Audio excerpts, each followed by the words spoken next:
Bangsa yang besar adalah bangsa yang mengetahui sejarah. Negara Kesatuan Republik Indonesia yang tercipta saat ini tak lepas dari perjalanan panjang yang telah ia lewati. Sejarah mencatat bahwa Hindu-Buddha pernah masuk ke Indonesia pada abad ke-5 Masehi.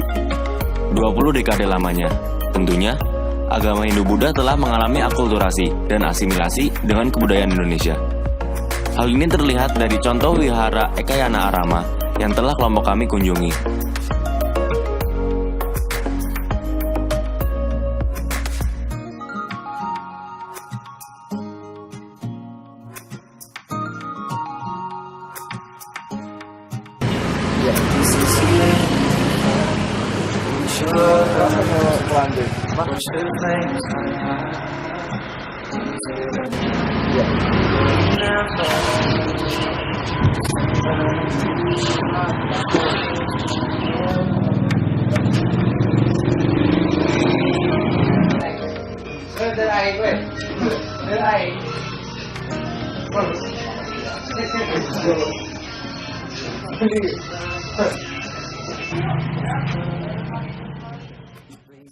Selamat siang Bapak, atas nama siapa?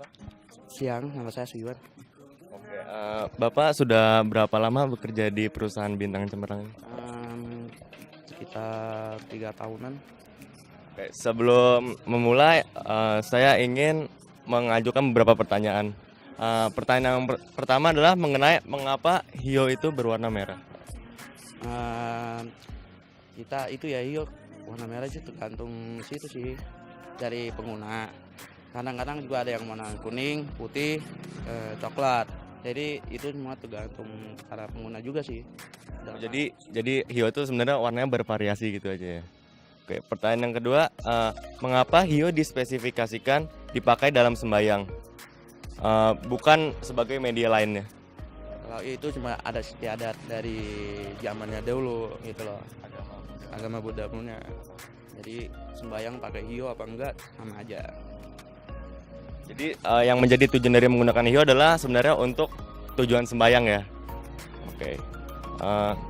Jadi proses untuk pembuatan detail hiyo itu secara singkatnya itu gimana? Secara ringkasnya gitu. Kalau itu kurang tahu. Kurang tahu. Oke. Untuk dalam proses sembahyang atau tradisi kebudayaan lainnya tuh berapa jumlah batang hiyo yang digunakan biasanya? Kalau yang itu tergantung pengguna juga. Kadang ada yang 3, ada yang 5 gitu. Tergantung dewa-dewinya juga. Lebih banyak sih orang pakai biasa 3 batang.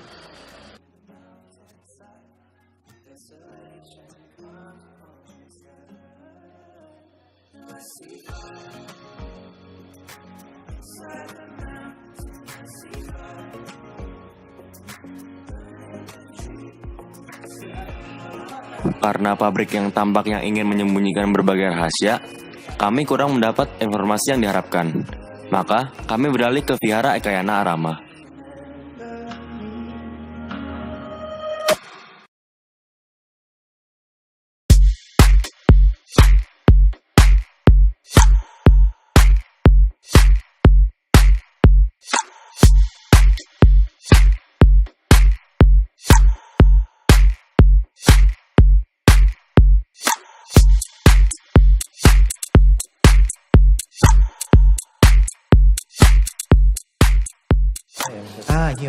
Hiyo itu simbol wangi.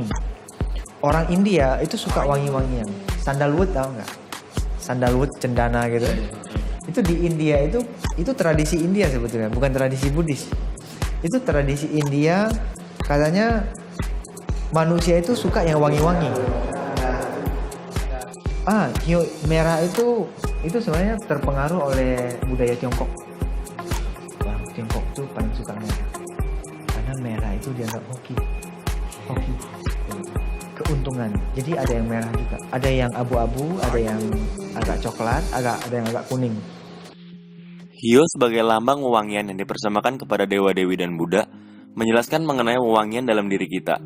Yakini terdapat 3 aspek, yaitu pemikiran, perkataan, dan perbuatan. Di India itu ada sejenis pohon, itu karetnya kita ambil, ya, kita celupin ke kain putih.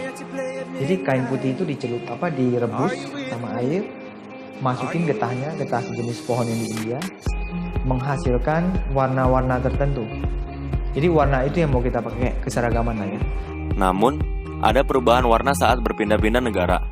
Tetapi, konsepnya adalah kain dengan warna yang termurah, yang secara umum terbagi menjadi warna-warna coklat, kuning, merah, dan abu-abu kehitaman. Jabatan yang tertempel berbentuk kotak-kotak, yang idenya pun berasal dari bentuk ladang, dengan jabatan yang menandakan lamanya menjadi biksu. Jadi kita belajar filsafat Mahayana namanya di sekolah tempat India Utara, di lereng gunung Himalaya, tempat His Holiness the Dalai Lama. Dalai Lama saya tahu kan?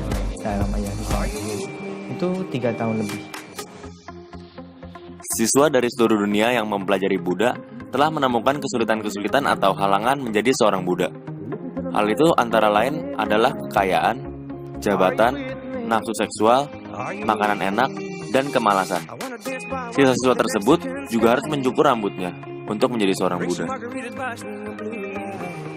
Kalau Buddha sendiri dia tidak cukup, karena dia sendiri tidak mewajibkan.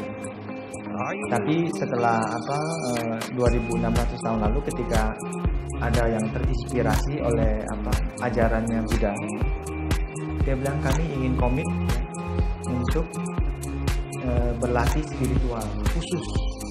Selanjutnya itu adalah memberi pengumuman gitu, memberi pengumuman kepada orang lain bahwa saya ini seorang bante, seorang biksu ya, biksu atau biksu, seorang biksu ya. Anda jangan kejar-kejar saya lagi. Terus rambut juga memberi informasi bahwa segala sesuatu itu tidak ada yang kekal, termasuk rambut. Ya, bisa cukur, tumbuh lagi, cukur, tumbuh lagi. Itu artinya segala sesuatu itu selalu berubah, nggak ada yang kekal.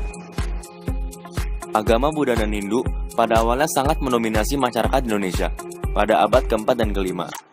Berhubungan erat dengan India yang menganut konsep Brahmaisme, koneksi pelayaran membawa agama menghasilkan beberapa kekayaan alam di Indonesia, yang seperti Candi Borobudur dan Candi Prambanan. Pada abad ke-6 dan ke-7, Islam mulai masuk ke Indonesia sampai abad ke-13 dan terus berkembang. Beberapa abad kemudian, Kristiani mulai masuk ke Indonesia dan Buddha pun mulai menghilang. Pada abad ke-14 dan 15, Hindu sebagian pindah ke Bali. Ketika kerajaan Majapahit runtuh, lalu Buddha menjadi vakum dari Indonesia. Hanya sedikit orang yang mempelajari budaya-budaya dari agama Buddha itu sendiri. Hingga pada akhirnya, Belanda masuk. Buddha kembali masuk melalui jalur teosofi, yang menyebabkan ajaran berkembang lagi sampai sekarang di Indonesia. Buddha banyak mengajarkan pemaknaan dan metode-metode hidup ke arah yang lebih baik. Banyak yang berkenan, tapi menurut saya ada satu hal yang cukup memberi pengaruh kepada saya adalah yang namanya cause and effect. Cause and effect. Ya, ada cause, ada effect. Dan effect ini bisa menjadi cause untuk effect selanjutnya. Jadi segala sesuatu itu muncul selalu ada sebabnya. Buddha dapat disebut sebagai orang-orang yang tersadar. Siapa saja dapat menjadi seorang Buddha.